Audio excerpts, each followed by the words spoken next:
A'udzu billahi minasyaitonir rajim. Bismillahirrahmanirrahim. Alhamdulillah wa syukrulillah wa la haula wa la quwwata illa billah. Asyhadu an la ilaha illallah wahdahu la syarikalah wa asyhadu anna Muhammadan 'abduhu wa rasuluhu la nabiyya ba'dah.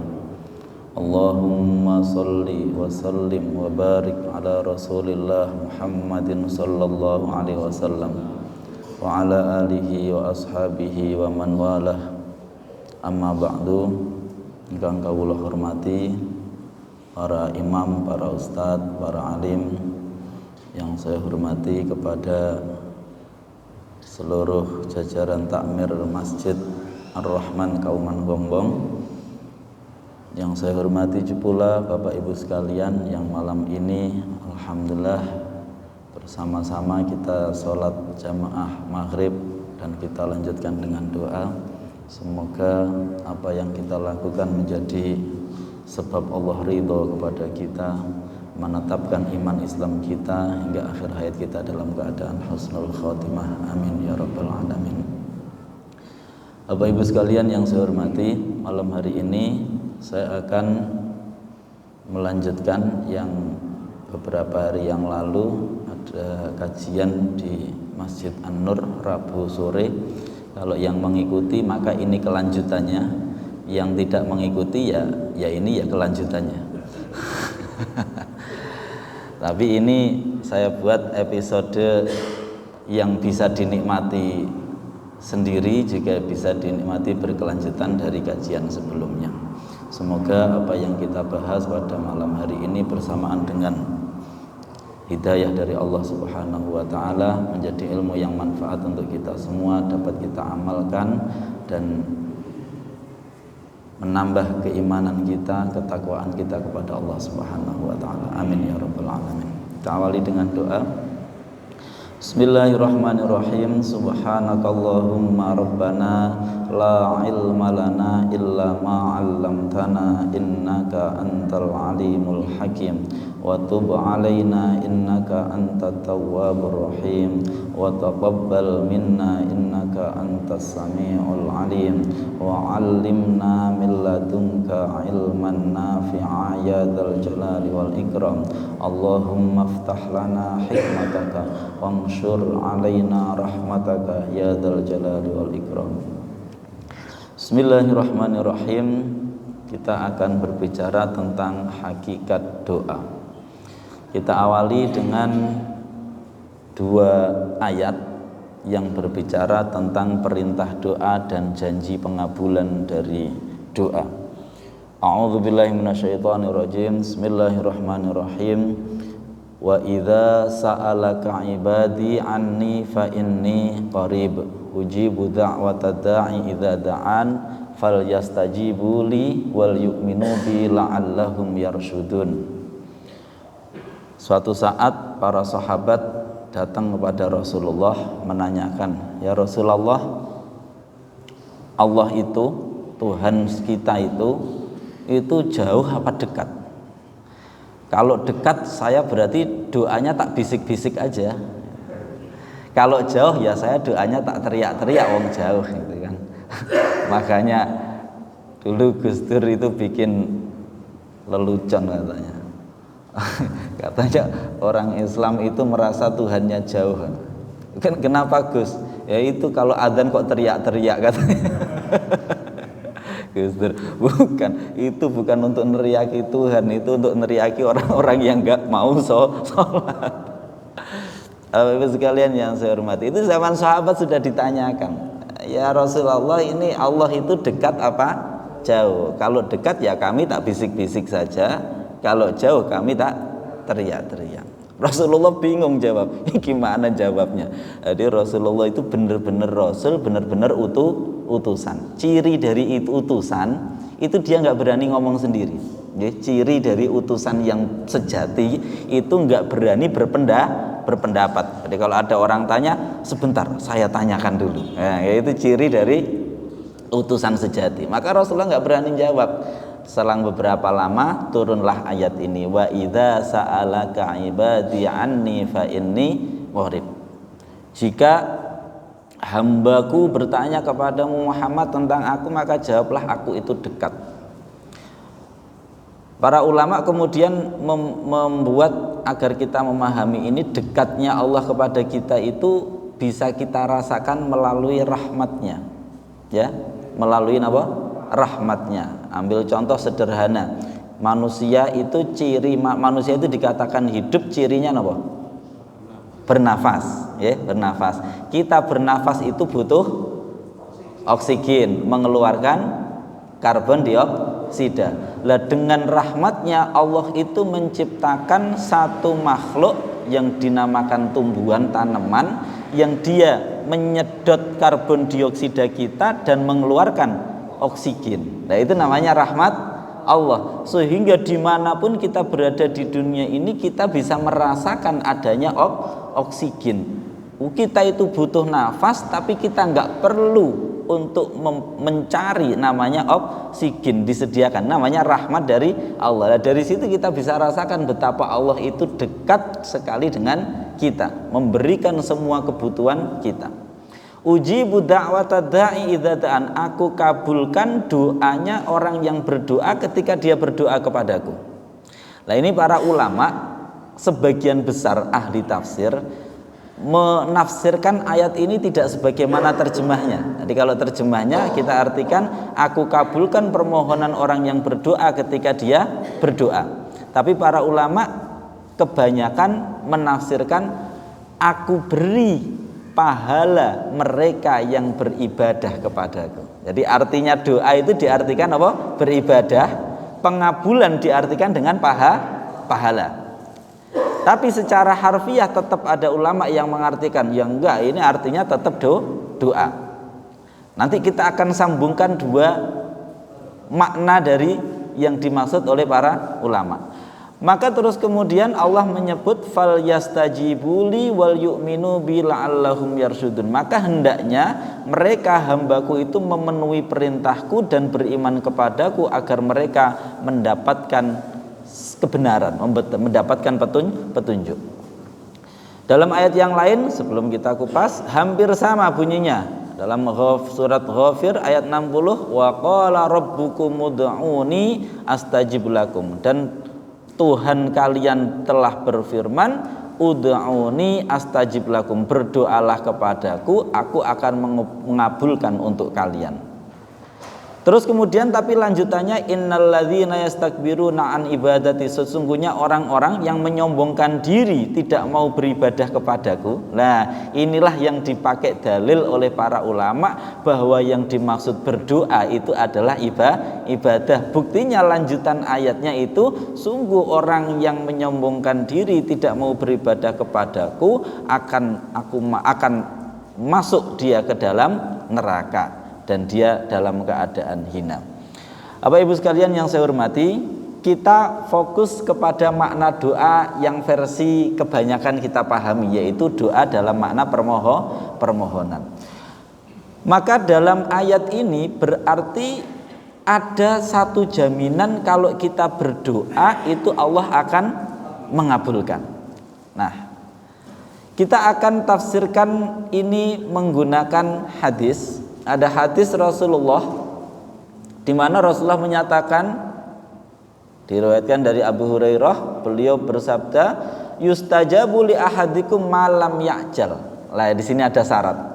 Yustajabu li ahadikum malam ya'jal, akan dikabulkan ya kepada salah seorang di antara kalian doanya asal dia tidak tergesa-gesa. Seperti apa tergesa-gesa itu? Kata Rasulullah, yaqulu qad da'autu rabbi falam yastajib li. Seseorang ngomong, saya ini sudah berdoa tapi kok enggak juga dikabulkan. Nah, kita putar lagi hadis yang lain sebelum kita ngobrol sendiri, kita sampaikan Quran dan hadisnya dulu sebelum nanti kita ulas. Wa fi riwayatin li muslimin, kalau yang hadis tadi itu muttafaqun alaih, berarti riwayatnya Bukhari Muslim. Wah, itu berarti ashahul kutub ya. Pokoknya kalau riwayatnya Bukhari Muslim sudah jangan diragukan lagi. Lah yang ini riwayatnya Imam Muslim saja, ada redaksi yang lain, lebih lengkap. La yazalu yustajabu lil abdi ma lam yad'u bi itsmin aw qati'ati rahimin ma lam yasta'jil. akan selalu dikabulkan doa seorang hamba asal dia tidak berdoa untuk sebuah dosa atau pemutusan silaturahim atau pemutusan persaudaraan, dan asal dia tidak tergesa-gesa. Langsung ada yang tanya, ya Rasulullah, mal istijal, ya Rasulullah, yang dimaksud tergesa-gesa itu apa? Qala, Rasulullah jawab, yaqulu qad da'autu wa qad da'autu falam ara yastajibu li. Seseorang ngomong, sungguh saya ini sudah berdoa, saya ini sudah berdoa, tapi kok saya lihat nggak pernah atau belum dikabulkan. Fayastahsiru inda dzalik, maka kemudian dia merasa letih berdoa, wa yada'u du'a, terus kemudian tidak lagi mau berdoa. Bapak Ibu sekalian yang saya hormati, ini kumpulan dari Al-Qur'an dan Al-Hadis tadi, sekarang kita kupas. Kita sejak kecil sampai sudah tua akan selalu mengalami kejadian-kejadian yang kejadian-kejadian itu diposisikan oleh Allah, kita itu tidak berkutik, ya, kita tidak berkutik atas kejadian itu. Semua orang pasti mengalami dengan konteksnya masing-masing. Ada yang sakit sudah berobat kemana-mana tidak juga sembuh. Ada yang miskin sudah bekerja kaki jadi kepala, kepala jadi kaki atraksi, tapi tidak juga kaya. Ada yang pengen pinter, belajarnya nggak kurang-kurang, tapi yang nggak pinter-pinter. Ya, ada yang pengen dapat jodoh, cari jodoh, nggak dapat. Oh, konteksnya macam-macam. Ada yang pengen jadi pejabat dengan berbagai cara, oh nggak jadi. Ya, ini manusia punya konteksnya masing-masing.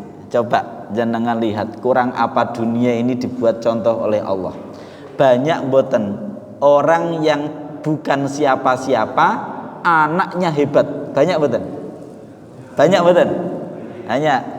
banyak enggak orang yang tokoh hebat anaknya enggak jelas. Banyak juga, ya. Saya itu punya teman pinter, dokter pinter, itu punya putra itu, beliau sempat sampai judek karena putranya itu gila game. Dokter, pengetahuannya luas, tahu banyak hal, tapi nggak bisa ngatasi anaknya yang kecanduan game. Sampai akhirnya beliau melakukan upaya-upaya yang berlainan dengan ilmunya, justru oleh Allah diberikan anaknya malah jadi baik akhirnya. Lah, kita akan mengalami kejadian-kejadian yang kita dibuat tidak berkutik atas kejadian itu, dan itu atas kehendak Allah. Lalu tujuannya apa? Tujuannya adalah agar kita merendahkan diri di hadapan Allah. Berarti sebenarnya doa itu, inti dari doa itu bukanlah apa yang kita minta. Saya ulangi lagi. Berarti ketika kita berdoa, yang dimaksud oleh Allah kamu berdoalah itu bukan kamu mintalah, tapi kamu mbok yo merasa bahwa kamu itu selalu butuh kepadaku. Ya? Berarti doa itu sebenarnya ketika kita berdoa harusnya fokus kita bukan apa yang kita minta, tapi fokus kita kepada bahwa jika tanpa Allah kita ini bukan siapa-siapa, tidak pernah bisa apa-apa. Maka meminta kepada Allah, memohon kepada Allah atas apapun yang kita butuhkan itu penting, tapi jangan fokus kepada permintaannya, fokuslah kepada ketidakmampuan kita dan kemahaan Allah. Sehingga Rasulullah dalam satu hadis itu menarik. Saya baca hadisnya itu lucu. Rasulullah itu, hendaknya seseorang di antara kalian, maunya kudune kalian itu sebaiknya, kata Rasulullah, harusnya selalu mohon, selalu berdoa kepada Allah. Bahkan ketika sandalnya putus sekalipun. Jadi sandal putus saja disuruh minta sama Allah. Artinya apa? Dalam kejadian sekecil apapun kita jangan sampai merasa Ah ya. Lah kebanyakan dari kita itu doanya nunggu nggak mampu dulu. Doanya nunggu nggak mampu dulu. Kalau merasa mampu seakan-akan kita tidak butuh Allah. Bapak Ibu sekalian yang saya hormati, maka penting dari awal kita mau ngapain. Contoh misalkan kita bangun tidur, kita diajari doa gimana? Alhamdulillahilladzi ahyana. Segala puji bagi Allah yang telah menghidupkan saya. Berarti kita menggantungkan saya hidup ini, saya terbangun dari tidur saya itu karena kehendak Allah. Alhamdulillah. Itu namanya doa. Lihat, kita mau berangkat kerja, doanya bismillahi tawakkaltu, menggantungkan apa nanti yang akan kita dapatkan kepada Allah. Kita mau makan, doanya gimana? Gimana? Bismika Allahumma ahya. Lah enggak jadi makan nanti, Pak. Ya mana? Allahumma barik lana. Ya Allah, berkahilah, berikanlah keberkahan fima rozaqtana, atas apa yang engkau rizkikan. Berarti intinya doa itu apa? Berkahilah apa yang telah engkau rizkikan. Berarti makanan ini bukan karena kita punya uang, bukan karena kita bisa memasaknya, tapi ini adalah rizki dari Allah. Makanya dalam surat Al-Mulk Allah menyatakan itu keras itu. Gimana? Ammay yarzuqukum in amsaka rizqah. Siapa yang bisa ngasih kamu rizki kalau Allah menahannya? Apa mau dicoba? Berapa banyak kita lihat ada orang kaya uangnya banyak tapi nggak bisa makan. Banyak betul. Loh tapi kita sering kali ngomong lek gak duit lu mangan opo? Aneh betul. Padahal kita lihat banyak kejadian orang kaya banyak uang tapi nggak bisa makan. Mau makan ini nggak boleh, mau makan ini nggak boleh. Akhirnya makannya itu cuma ketela. Loh duitnya banyak kok makannya ketela. Lah tapi terus kita itu seringkali salah. Makanya kita kembali lagi. Berdoa intinya berarti bukan apa yang kita mohon, tapi perasaan kita bahwa kita selalu butuh kepada Allah. Maka apapun yang kita butuhkan, minta sama Allah. Apapun yang kita butuhkan, mohon, bukan untuk menuntut Allah, bukan untuk menuntut Allah nuruti keinginan kita, tapi untuk mengekspresikan, ya Allah betapa saya selalu butuh kepadamu. Nah, kalau sudah doa kita seperti itu, ya, maka pasti doa kita akan dikabulkan. Catatannya cuma 3. Yang pertama, tidak ada mengandung dosa. Makanya jenengan gak usah takut kalau ada orang ngomong, "Oh tak dongakno kecelakaan." Gak ada doa seperti itu dikabulkan. Wong catatannya apa? Asal dia malam yad'u bi ismin, asal dia tidak berdoa untuk sebuah dosa. Ndongakno wong kecelakaan itu bener mboten? Dosa mboten? Baik mboten harapan orang lain celaka. Terus nanti? Loh, tapi kan bukan berdoa. Mubahalah itu kan bukan untuk berdoa. Jadi mubahalah itu adalah posisi sudah tidak ada lagi hujjah, ya, tidak ada lagi yang bisa diomongkan. Jadi mubahalah itu kan begini ceritanya, awal mula mubahalah. Ya, mubahalah itu ketika Rasulullah waktu itu berdebat dengan orang Nasrani. Nasrani dari Najran datang, debatlah sama Rasulullah, ya. Debat tentang bahwasanya Isa itu Tuhan atau bukan. Rasulullah dengan hujah-hujah yang jelas. Contohnya hujahnya Al-Quran itu sederhana. Lah, kan dia makan. Rasulullah, ya. Hujahnya Al-Quran tentang Isa itu bukan Tuhan itu sederhana sekali. Loh, Isa dan Maryam itu kan makan. Kana yakulanit to'am. Isa dan Maryam itu kan makan. Orang kalau makan berarti butuh makan. Berarti kalau nggak makan Lemes lah minimal nggih, lemes dulu. Berarti kalau dia jadi Tuhan, dia berarti Tuhan yang butuh kepada suatu benda yang katanya mati, yaitu nasi misalkan. Iya kan? Loh, masa ada Tuhan kok butuh kepada yang lain, yang mati? Berarti nggak layak dong jadi Tuhan. Paham ya? Loh, hujahnya Rasulullah itu sudah jelas sekali. Bisa dilahirkan, misalkan, ya. Lah, dari situ hujahnya kan jelas. Begitu hujahnya jelas, orang Nasrani tetap saja ngotot tidak mau iman. Maka ya sudah, akhirnya Rasulullah terus mengatakan, ya sudah begini saja, saya panggil istri, ya, saya panggil anak-anak saya, saya panggil perempuan-perempuan saya, itu bahasanya Al-Quran. Tapi di situ yang dipanggil kemudian Sayyidah Fatimah, ya, kalian panggil, coba keluarga kalian, ayo kita bermubahalah. Ya, jika saya benar, ya sudah, maka nanti Allah akan melaknat siapa, intinya Allah akan melaknat siapa yang salah, ya. Dan itu kan otomatis sebenarnya mubahalah itu.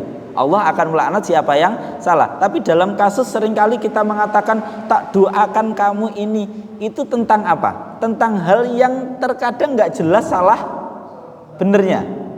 Paham ya? Rasulullah berhujjah mubahalah itu tentang tauhid. Tentang apa? Tauhid. Dan tauhid itu kan jelas pasti benar salahnya. Yang bertauhid pasti benar, yang tidak bertauhid pasti salah. Tapi kena jenengan coblosan pilpres, ayo siapa yang bisa berani memastikan dia benar? Oh, nggak bisa, setengah-setengah semua. Nggih mboten?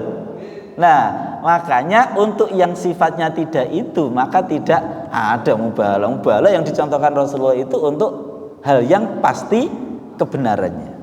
Bisa dipahami ya? Jadi kembali lagi, kalau doa itu untuk suatu dosa, contoh ada orang biasanya judi habis naruh taruhannya, terus ya Allah semoga menang. Wonten boten ya? Wonten ya? Oh, banyak ya. Lah ini namanya doa untuk sebuah dosa. Lagi naudzubillah min dzalik, ada seorang laki-laki hidung belang nyari PSK. Mugi-mugi nemu sing ayu. Lah, lo doa tapi untuk dosa ya, seperti ini nggak akan ada pengabulan. Awqati'ati rahimin. Atau doa untuk memutuskan tali silaturahim. Hati-hati ya. Memutuskan tali silaturahim itu suatu hal yang sangat besar sekali, ya, dosanya di dalam agama. Ini hati-hati sekali. Jangan hanya karena urusan waris, jangan hanya karena urusan duit yang itu enggak seberapa terus kemudian kita memutuskan tali silaturahmi. Pun malam yastajil, dan juga asal dia tidak tergesa-gesa. Bagaimana tergesa-gesa itu? Kita manusia itu selalu seringkali tergesa-gesa. Baru doa seminggu, ya Allah kok gak dikabul-kabulkan. Baru doa sebulan, ya Allah kok gak dikabul-kabulkan. Saya itu punya pengalaman tentang doa ini. Waktu itu saya punya utang Pak. Punya utang yang menurut saya waktu itu ya lumayan lah jumlahnya. Saya belum bisa nyaur karena sudah waktunya belum bisa nyaur. Saya berdoa, ya Allah. Jadi kalau doa itu enaknya pakai sifatnya Allah. Saya berdoa begini, ini doa versinya ulama, saya ikuti. Ini doa saya begini, ya Allah, Engkau tahu saya sedang punya utang, dan Engkau mensyariatkan saya untuk membayar hutang. Tapi Engkau juga tahu sekarang saya nggak punya uang untuk bayar hutang. Maka saya hanya bisa bayar hutang jika Engkau beri rizki. Maka berikanlah saya rizki untuk bayar hutang. Dibulet-bulet no. Pun sakit ya? Pun jenengan baleni ki ambak, kula izin. Itu saya lakukan. Wah, pas waktunya nyaur hutang belum dapat, belum dikasih sama Allah. Ya sudah, saya katakan, ya Allah, ini saya waktunya nyaur hutang. Engkau sendiri yang mensyariatkan saya untuk bayar hutang. Tapi engkau tahu sekarang saya belum bisa bayar. Ya sudah, akhirnya dengan keberanian saya WA orangnya, Mas ngapunten, ini saya belum bisa nyaur utang. Wah, dibalas, oh kita tenang saja, nggak usah dipikir, nggak apa-apa. Nah, senang kan? Alhamdulillah, tunda 1 bulan. Doa lagi. Bulan depan belum juga punya uang untuk bayar. Masya Allah, ya Allah, tetap doanya dibunyikan lagi. Nah, WA lagi, Mas ngapunten dereng bayar. Oh nggak apa-apa, pun tenang aja. Nanti kalau sudah ada. Sampai nggak tahu itu sampai berapa bulan itu. Bukan 1-2 bulan, sampai beberapa bulan. Tiap bulan saya begitu. Ngapunten Mas ya, oh yes, tenang aja. Gitu terus. Yes, rodok akhirnya sudah apa kata orang Jawa, rodok rai gedek. Wah, tapi kan wajib. Wong kita punya hutang itu kan wajib. Ya kita harus tempuh itu. Sampai satu saat Allah ngasih saya rezeki uang. Begitu saya kasih rezeki uang, senang, Masya Allah, ini bisa nyaur utang. Langsung merasa gagah WA, Mas, Alhamdulillah saya sudah diberi rezeki oleh Allah bisa nyaur utang. Tolong minta nomor rekeningnya. Wah, gagah ya. Begitu saya minta nomor rekeningnya dibalas, Puntat untuk anak-anak saja. Wah, akhirnya dapat double. Dapat rezeki tapi juga utangnya dilunasi. Maka kata para ulama, fahuwa dhamina lakal istijabah. Allah itu menjamin terkabulnya doa kita, ya. Fima yahtaruhu, atas apa yang dipilihnya. La fima tahtaruhu li nafsi, bukan atas yang kita pilih untuk diri kita sendiri. Wa fil waqtil lati yuridu la fil waqtil lati turid, dan pada waktu yang ia kehendaki bukan pada waktu yang kamu kehendaki. Ini doa. Jadi kita harus yakin doa kita diistijabah, tapi kapan istijabahnya, kapan pengabulannya, jangan kita yang maksa. Mengapa kok jangan kita yang maksa? Logikanya sederhana. Kita berdoa kepada siapa? Allah. Allah itu siapa? Tuhan yang mencipta semuanya. Istilahnya Allah itu Rabbul Alamin, penguasa, pencipta, penguasa, pemelihara seluruh alam. Seluruh alam, bukan hanya tentang kita, tapi seluruh alam. Berarti orang yang kita ada masalah dengan dia juga ciptaan Allah. Kemudian Allah itu karena yang mencipta, maka sifatnya tentu maha mengetahui. Karena yang mencipta, maka sifatnya pasti yang paling tahu. Karena Allah yang paling tahu, maka harusnya keyakinan kita juga berarti Allah yang paling tahu apa yang terbaik untuk kita. Allah yang paling tahu kapan waktu yang terbaik. Nah, makanya jangan sampai kita terus kemudian berputus asa dalam berdoa. Jangan sampai kita berputus asa dalam berdoa. Saya sampai sekarang itu kalau ketemu sama ibu saya bilang, Bu, nyuwun doa nih. Ya. Karena saya sendiri merasakan entah itu pengabulan doa dari siapa. Ya, nuwun sewu, ini pengalaman pribadi saya ceritakan. Saya belum tahu nanti akhirnya, tapi ini untuk tahadus bin nikmah. Mbah saya itu masih abangan. Orang tua saya, abah saya itu sudah agak mending, sudah doyan mondok, sudah doyan ngaji. Tapi orang tuanya masih giopo toh ngaji, masih mondok itu dimarah-marahi. Tapi nyuri-nyuri untuk mondok abah saya. Saya oleh orang tua saya difokuskan sejak kecil sudah dipondokkan. Nah, tapi saya ya nggak alim-alim banget. Tiba di anak saya itu nggak tahu gimana ceritanya Allah kasih anak saya itu masih SMP kelas 3 sekarang itu sudah alimnya melebihi saya. Saya kemarin ngajar, bayangkan, ini kan ngajar, dia di kelas, saya ngajar. Pas saya lagi ngucap salah dibenarkan, malu gimana? Salah ya itu. Jadi sudah lebih alim dari saya. Hafalan Qur'annya sudah lebih banyak dari saya. Bukan hanya hafal ayatnya, plus hafal artinya. Meskipun kalau tafsirnya ya pasti banyak saya, tapi hafalannya banyak dia. Itu masih kelas 3 SMP. Artinya apa? Bisa saja ini adalah pengabulan dari doanya orang tua saya dulu. Doanya nggak tumus ke saya, tumus ke putu. Paham ya?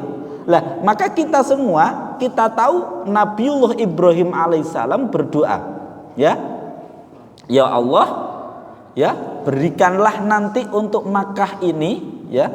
Gimana itu ayatnya itu? Saya itu mesti lupa itu ayatnya. Rasulam minhum yatlu alaihim ayatika wa yu'allimuhumul kitab wal hikmah. Ya Allah, utuslah nanti untuk yang bertempat di Makkah ini utusan darimu yang akan mengajarkan kepada mereka ayat-ayatmu. Doanya baru dikabulkan siapa?